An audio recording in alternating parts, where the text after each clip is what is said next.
Hello and welcome to the Franchise Tag Fantasy Show. We haven't got Adam join us today. If you've watched the main show, his internet dropped out. We lost him and we haven't seen him since. But to cover him today, we've got one of the guys from the league. We've got Matt Wagstaff coming in. I think your team's just called, is it just called Rules Deep? There we go. That's what your team's called. Yep. The Seahawks fan, funny enough. So he's come in to talk everything week 7, everything week 8. We're going to go over how you're getting on. This is one of the main things I love about fantasy football because we used to work together maybe years and years and years ago. And I think if it wasn't for this league, we may have lost contact and we wouldn't see each other. So I think fantasy football is a really good way to keep in touch with people. So I'm really pleased to have you on the show, and your team's doing quite well. Absolutely, yeah. Thank you. Thanks for having me, first of all. And yeah, it's a great way of being able to meet with the other players, and we've got a lot of people in this league, so it's great to kind of find it would be to meet those guys. And yeah, at the minute I'm sitting at a 4th place. Last week was 3rd, and the week before. Surprising to most, I'd imagine. Surprising to me. But yeah, 4th place, not too shabby.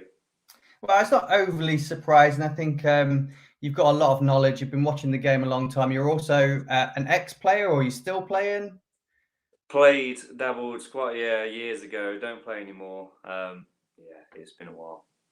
So you've got a pretty good knowledge of the game. I think I know we spoke on text a few times before leading up to this show. And I think I probably owe you an apology for probably slamming your team of where you were in the league probably about 4 weeks ago.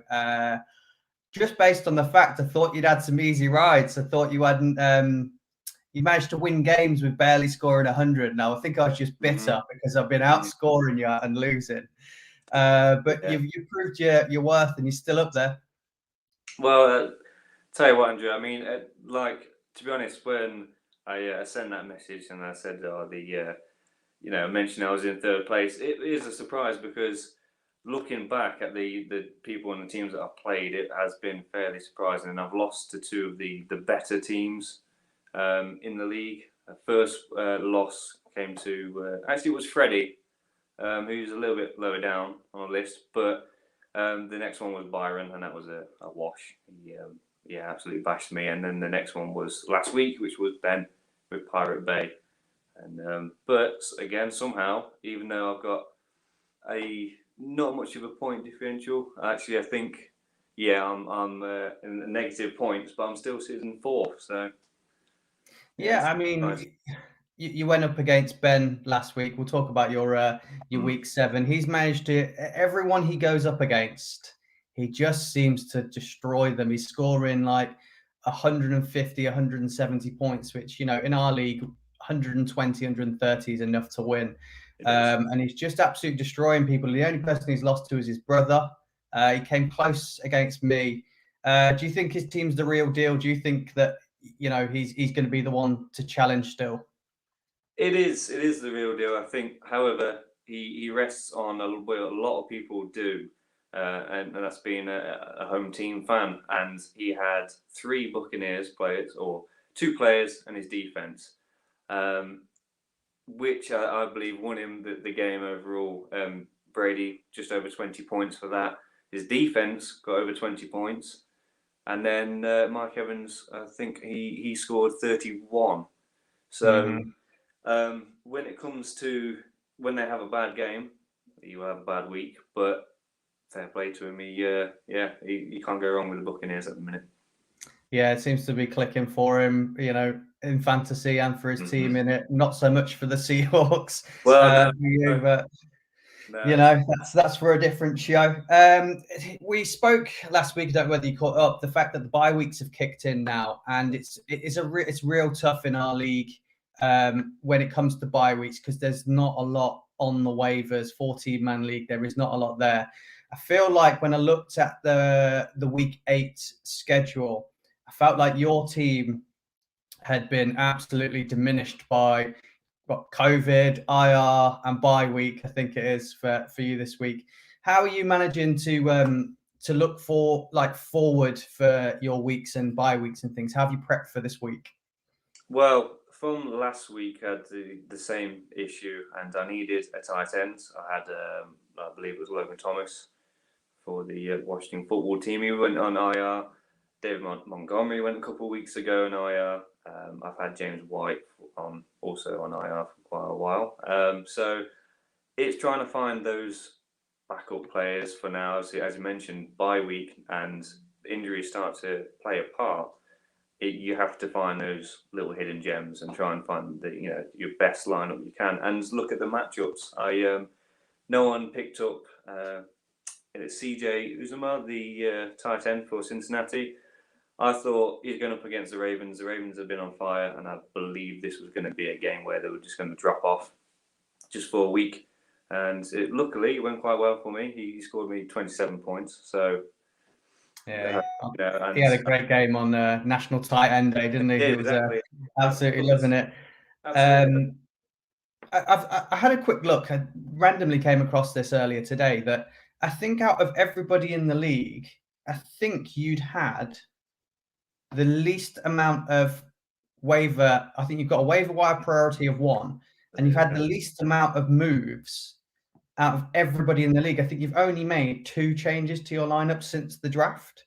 I mean, that I've got to commend you on that, because a lot of people have made a lot of changes, and you've managed to survive to week 8 with basically the bare bones of what you picked in the draft, which is real difficult to do. Some people have some busts, some people get injuries, but yeah, you've only had 2 moves. Are you not a fan of the waiver wire, or you're just that confident in your team? Well, yes, I'm confident in my team. I felt like I had a steady draft. I don't think it was a standout one like some people.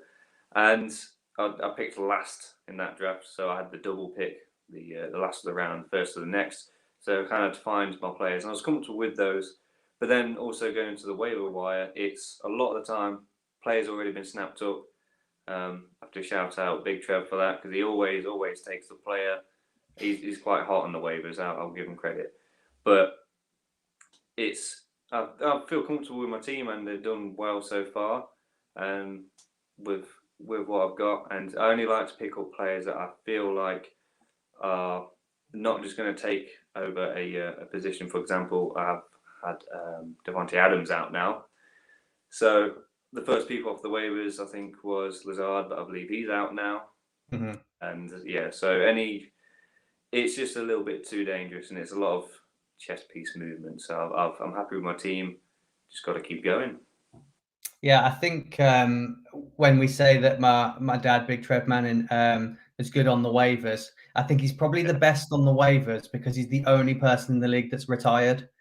That man is, bar watching college football, he's probably sitting reading every article and bit of news and everything like that. So no wonder he's snapping everyone up before us, because we were all at work doing our jobs, and he's sat there snapping people up. Well, there you go.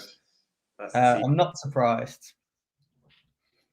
You're sat at the like I say, you're in a comfortable place in 4th place. You're at the high end of the people that are 4 and 3.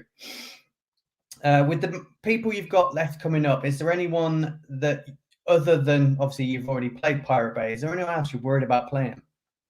I'm gonna be honest, not really. No, because I feel like I've played 2 of the best people, with Byron and with Ben with Pirate Bay. So that out of the way, I'm fairly happy. Everyone else, and now it's just, I looked back at this week, and even with the points that I scored, I would still outscore 7 people. So yes, it did beat me down a little bit, but I kind of get those points each week, so I feel quite comfortable where I'm at. And you just never know. It's all about on the week, really. And I checked back over the last few years in the league, and I've had 1 year I came second, and I still managed in minus points, and I still came second. So it's all week by week. Obviously, you've been in the league a few years now. Is there anybody in the league that you're particularly like, you've got like a bogey team to play? I know there's Freddie's always the bogey team for me, but is there anyone that, even if their team's not very good, you're like, oh, I really don't want to play them? Yeah. I mean, to be honest, I got that out of the way with the first week with you. Yeah. It was because start of the year, you wanna get a win on the go, and your team's good, and I thought it was good going into it, and I just don't think it's performed to the expectations. Yeah, I mean, I like my team, but this has been a common thing as well. Every single week, a good 4 to 5 of my starting lineup are questionable. I've really struggled with, not me personally, but keeping my players fit. They're questionable every single week. I've had multiple players leave games. I had 2 leave the game last week. 2 weeks prior to that, I had 2 leave. When they're in your lineup and they're leaving the game halfway through, it's never good. But we had a real good matchup week 1. I didn't have much bad to say about that. It just seemed like all your players clicked. But yeah, that was a strong performance. I think you scored 136. I was in the high 120s. So that's a great contest. That's a good matchup against each other. So I had Sterling Shepard as well too, and he was the one that I think pushed my team over the edge. I think he scored 20. I think it was around the mid-20s. So to do that, I think were they the late game or the Monday night game? I think one of those two. I think I remember looking at it and thinking, "Oh, I'm quite comfortable here. My team's doing well," and then I got beat by a player that plays for my own team. So it's that's always a kick in the teeth. But that's just the way it goes, isn't it? It is. All right, so a quick look at. We have some other news to go through. I'm going to get your take on this. I've only got one other person's take on this so far. I don't know whether you've noticed. I don't know whether you can see it, but there's been another possible trade been accepted in our league. Oh, okay. It's potentially going through on Saturday. Right. And it's between Adam, who's the Devontae's Inferno, one of our co-hosts, and Johnny and the Minshew Maniacs. Right. It's a trade for Jimmy Garoppolo for Mecole Hardman. What's your feeling on this trade? Do you think it's a fair trade, an odd trade?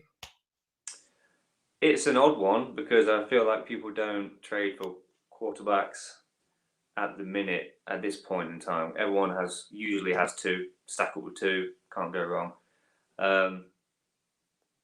But then the Chiefs and their offense, Mecole Hardman, it just doesn't seem to be clicking as it should be. I think a lot of fans are quite surprised about that. But I don't put a lot of stock in Mecole Hardman, so I suppose it's a fair trade, providing how the rest of the Chiefs season goes. It could be a hit. Could be a hit. Yeah, I mean, I'm always skeptical of trades being in our league because of the previous years, we've had to real stamp out a lot of collusion behind the scenes with mates helping other teams out. So every trade that comes in at the minute, I'm always like, where's the hidden, what am I missing? But with this one, I was kind of like, do you know what? It's two players that I don't hold a lot of fantasy value in. I know Adam didn't prioritize quarterback in the draft, and he picked up Trey Lance and Teddy Bridgewater. So he's not overly strong at the quarterback position, but I don't think Jimmy Garoppolo is going to light up the world for his fantasy team. I think, he's only projected 15 points this week. He's got Bridgewater, who's projected 17. Is Garoppolo going to sit on his bench? I would say so. Yeah. At this point in the league, and after a few years, Garoppolo does unfortunately have a tendency to get injured, have quite a few off games, and he's playing in a tough division. What would have been a more tough division, having Seattle have healthy players, but and at this point, when do you start? The Trey Lance. When do you start to bring him in? And I think that's going to hang over him a little bit. So I don't think game by game he's going to score. Yeah, thinking about that, like I said, Adam has Trey Lance. I'd say he's probably going to have to stock 3 quarterbacks. I think that is a slight worry for position. But and the Mecole Hardman one, I've never held much stock in Mecole Hardman either. And I spoke to Johnny and was like, really fancy Mecole Hardman, do you? He was like, I didn't negotiate. I was like, what? I was like, you could have tried to get Henry Ruggs off of him, maybe. You know, like a bit more value than just Mecole Hardman. Yeah, that's it. It's their offense has a lot of weapons, and at this rate, as it's going, it does score points, but if it's enough to get over the hump for that team, I don't think so, and I don't think they'll use Mikol in their best situation. So for me, it wouldn't be that much of a good deal. So if you'd have made this trade, I'll just go through Adam's team for you. Which one of the wide receivers would you have gone for or tried to bid for? He's got Deontay Johnson, Jamar Chase, Brandon Ayuk, McCall Hardman, or Henry Ruggs. I'd imagine Jamar Chase would be off the board. It wouldn't be anything you could get off him. So, and that's fair play. I'm not sure if a lot of people in our league would have picked up Jamar Chase because we didn't know how the Bengals were going to play. But I think, like you mentioned, Henry Ruggs is an interesting one. For me personally, I couldn't take that. I've got Derek Carr as my quarterback and Kenyon Drake. So. Yeah, you'd be very Raiders heavy if you. Exactly. I don't want all that. So, but if I didn't have those, then yeah, Henry Ruggs would be one I'd be a lot more interested in. And it's their offense is flying at the minute, I think. Yeah, I think Henry Ruggs has the potential. I think we had a question in last week about someone away from our league who was proposed to trade for Henry Ruggs, and we basically said Henry Ruggs has that.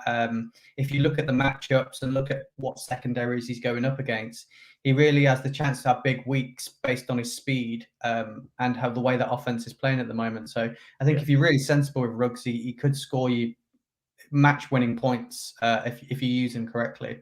Yeah, definitely. I don't think we've overly had a lot of movement. Like I said, we mentioned last week, everyone moved to either 3 and 4 or 4 and 3. So we have the two boys at the bottom. I must have to say, Ben's Hawks, Ben Sleeth, another guy I used to work with.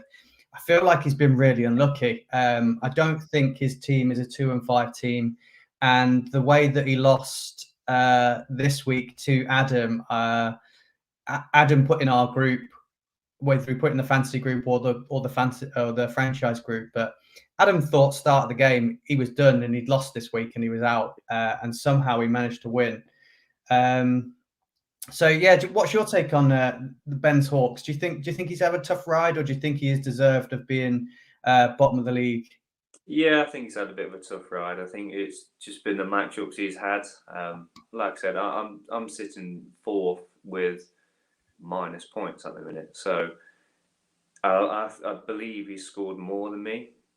So if that is unlucky, then yeah, it is. I think when you look at his team as well, he's got Patrick Mahomes, he's got DK Metcalf, he's got Amari Cooper, Jalen Waddle, Tyler Higbee.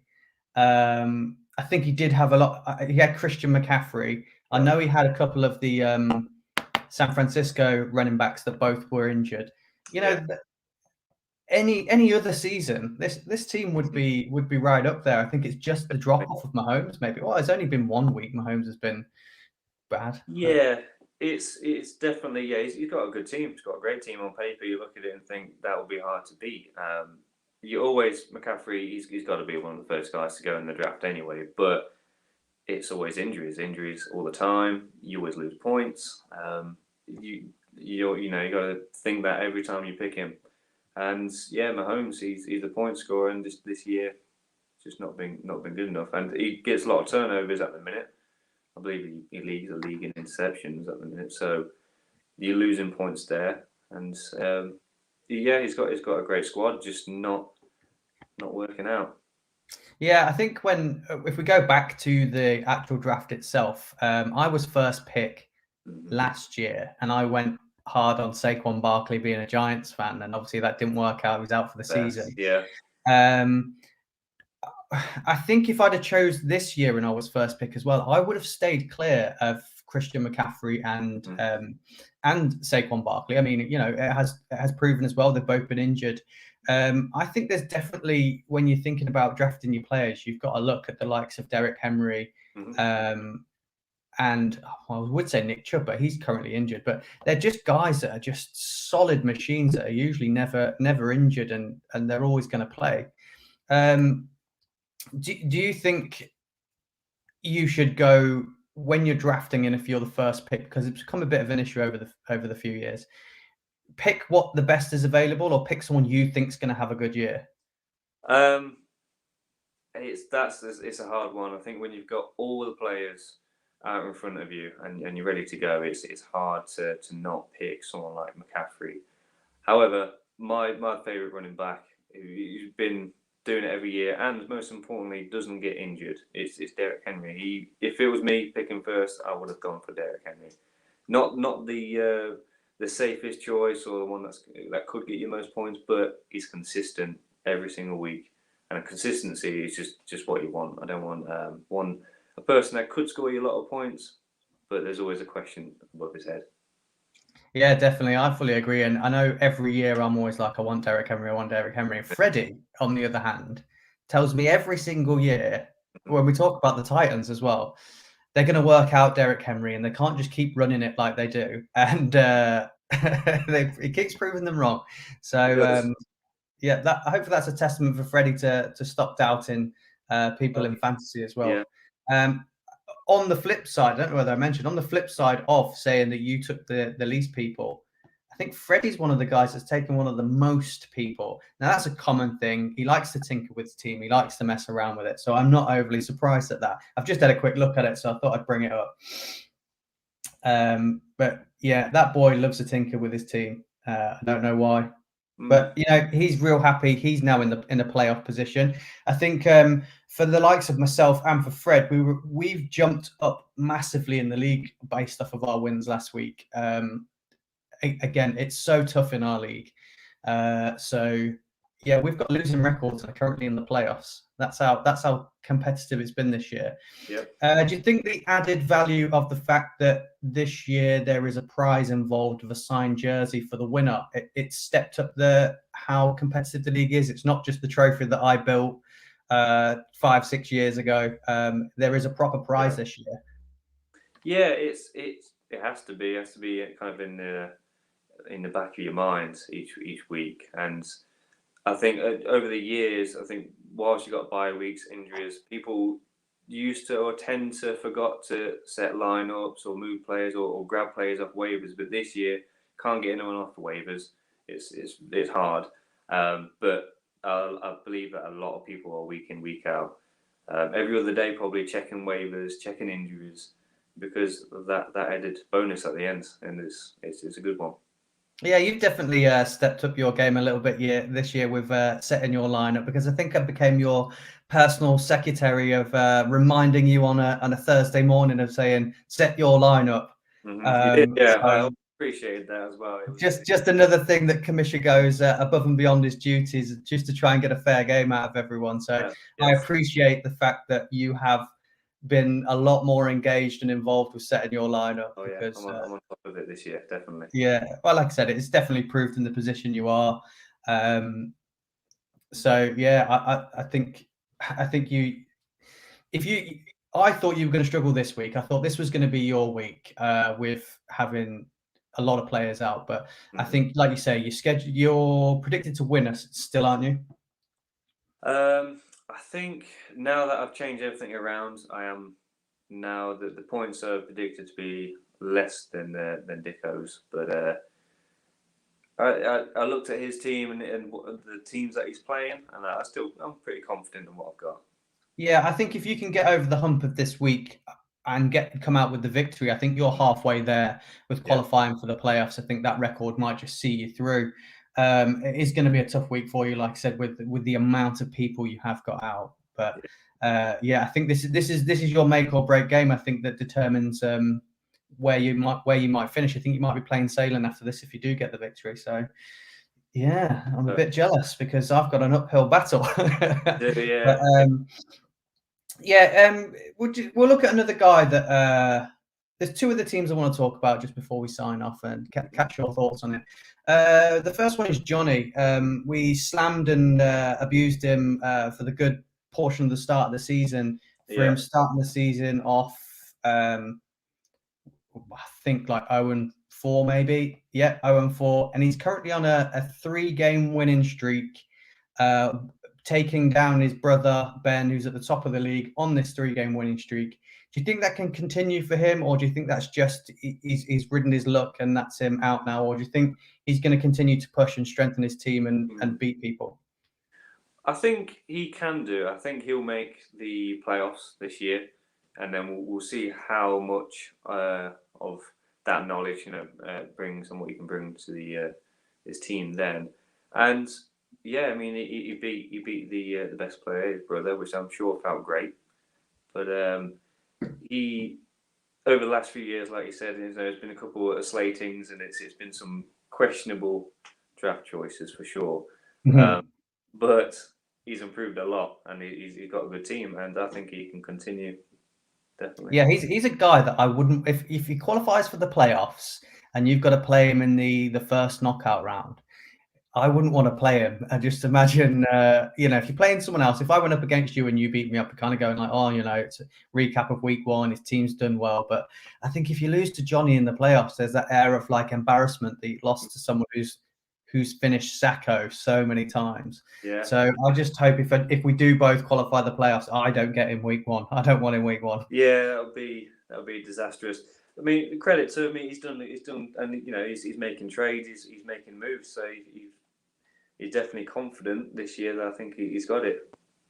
Yeah, and the other one I wanted to talk about was the Justice League of Harambe, Dan Wallace's team. He started off the season so strong. I think he started off 3-0. Yeah, and he's currently got a 4-game losing streak. Yes. Where's it all gone wrong for Dan, and how can he snap out of this and get back in the playoffs? It's a good question. I think, if I'm not mistaken, it might have been the week after. It might have been either his second loss or his first. I'd have to double check that. But coming up playing Dan, I thought, he's got a good side, but he just didn't put up the points. And I think it's because it's, as we've mentioned the week before, it's bye week and injuries. It's so hard to, first of all, manage your team when you've got injuries. If you've got 2 or 3, and then trying to kind of maneuver around the bye week, and you got to be on top of your team and the waiver wire to improve. But I think he's got a good side, so he could quite easily turn this around. And yeah, I mean, he started it off well. We've had a question come in from Connor. Hopefully, you can help me with this one as well while we go through it. Right. The question is Rodgers or Cousins. So we'll discuss that one first. I think this week that's been one that everyone's been talking about for some reason. I don't know what is. Everyone just got Rodgers and Cousins. I personally would go for Cousins this week. I think Rodgers is obviously tonight, and there's a lot of COVID on that team. He's lost a lot of his wide receivers. He has got the ability and the magic to produce, but he's going up against the Arizona Cardinals. So you don't want to start. I personally wouldn't want to start my week 8 off playing Rodgers, him only getting like maybe 10 to 12 points, and then we worry him and that forced me to tinker with my lineup going forward. So I'd go for the safer bet of Cousins. What's your thoughts? Yeah, it's definitely a good way of thinking. Thursday night games are rough when you've got players, because you look at the points you scored, and if it's a bad start, that puts you in a bad mood for Sundays, and you're relying on everyone else. But that being said, I don't put much trust in Cousins, unfortunately, but he does have a solid wide receiving core. And the Cardinals are a good side, but I'd still go with Aaron Rodgers. Never really want to count him out, personally, myself. And if it's going to be any game that the Cardinals have a rough go at it, I'd say it'd be this week. It's a short week, and it's Aaron Rodgers up against the Cardinals. So, and that's always been fireworks before. So yeah, I'll go with even with the down and out injured players. I think that would just make him elevate his game a little bit more. Vikings are going up against the Cowboys this week. I think as long as Cousins just doesn't throw the ball anywhere near Diggs, he'll be all right. Yeah, it'll be fine. They've got that enough weapons with Thielen and Jefferson that he could just target one of them and he'd be all right. So I think Delvin Cook's back to full health as well, isn't he? I think Mattison's going to be backing up. So I think that all helps with Cousins. I think the Vikings are having an underrated year. I think they are a tough franchise to go up against. So for me, it's Cousins. For Matt, it's Rodgers. That probably doesn't really help you, Connor, but hopefully the info that we've given you is. And the next one is then pick one PPR: Gainwell, Williams, Tim Patrick, or Damian Harris. That's a hard one. I would probably go for Damian Harris. Yeah, Damian Harris is having a real consistently strong season. Yeah, I mean, Nathan's got him in our league, and we've spoke week in, week out about how impressed we are with Harris and how he picked him up. They are going up against the Chargers, which Chargers defense has been really, really strong this year. I know a lot of people are putting a lot of stock in Gainwell for this week with the game that he had, but he's going to split with Boston Scott, and I think it's going to be the hot hand with that if Miles Sanders doesn't play. So yeah, personally, I'm not sold on Gainwell getting the snaps over Boston Scott. So yeah, I think I agree. I'd still roll the ball with Damian Harris. The Pats like to run the ball this year. Who are the Broncos going up? Broncos are going up against Washington. Tim Patrick's always a nice option. But again, it's a boom and bust player. Whereas, like we say, consistency is key, and Damian Harris has been consistent. Yeah, that's it. And, the best combination, as we've seen for many years, is with a rookie quarterback, is a great running back and a consistent run game. It's not quite as working out for the Jags as it should have been throughout this year. And Damian Harris, he's that classic Patriots running back. It's running the ball, catching balls, and usually a lot of workload. So workload gives you the opportunity to get points. We've got another question from Jared while we're on it. Do I start Tonyan, Gage, Slayton, or Gronk in the flex? I've had Robert Tonyan before, and he's been okay. This year it's been a very cold, slow start. This week could be useful. With the weapons wide receivers that are out for Aaron Rodgers and the Packers. But Gronkowski, he's currently, I think he's sat in like third or fourth for receiving touchdowns, and he's been out for a couple of weeks. He's the no-brainer for the red zone, and I believe Tom Brady, since joining the Bucs, the last few years in the red zone, he's had over 50 odd touchdowns, like 0 interceptions in the red zone, which is unbelievable, and most of the time it goes to Gronk. So Gronk. I mean, usually I'd go straight up for Gronk as a no-brainer, but he hasn't played, and he is only just come back to the practice field. I think did he practice yesterday? So will they use him in a snap count with Brait?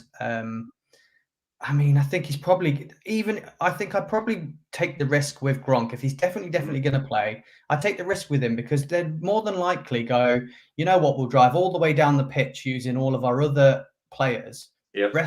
Not play Gronk and then just bring him on for red zone. Absolutely. I think when you look at Tonyan, Gage, and Slayton, again, it's a consistency thing. None of them have been consistent all year. Gronk has been when he's been fit, and like I say, Brady loves to target him. Even if they only bring him on for red zone, he's going to get you points. He's going to get a touchdown. And that one touchdown makes all the difference in your flex for points. So for me, I think I'll agree with Gronk on that one.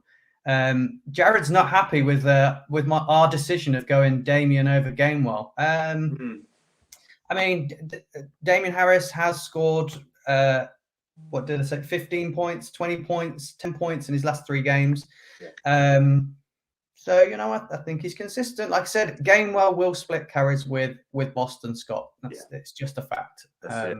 And I don't entirely trust a lot of the Philadelphia offense at the minute. It just runs mainly through Jalen Hurts.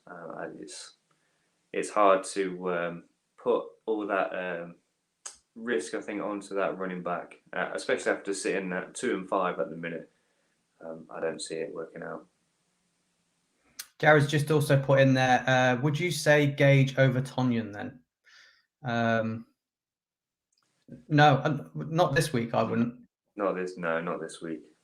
Not with the wide receivers that are out currently. If Tonyan's going to have to be, he's going to have to be a big part. He's the most experienced player on that, well, bar Cobb for that Packers receiving core. So, and what we've seen with the Falcons and how much they use in Pitts and Ridley's back and Cordarrelle Patterson, I think Gage slips down the pecking order of priority, and Tonyan's gone up the pecking order in priority due to COVID. So I'm Tonyan over Gage if that's the choice you're looking at as well. Yeah, absolutely, I agree. Well, that's all we've got time for this week. Thanks for coming on. Like I said, it's been absolutely great talking to you. Like I say, it's so good to keep in touch. Hopefully, you'll be coming to the Super Bowl game, like party that we have, and any other little outings we have. But yeah, thanks for coming on. Yeah, no problem. And the main show should be out now if anybody wants to go and watch it. The Sunday preview show will be going live. I think Freddie's going to be hosting that by himself. So be sure to catch that and find out what Freddie wants to say. But best of luck, everybody, in your week 8. Hope we helped out and see you soon.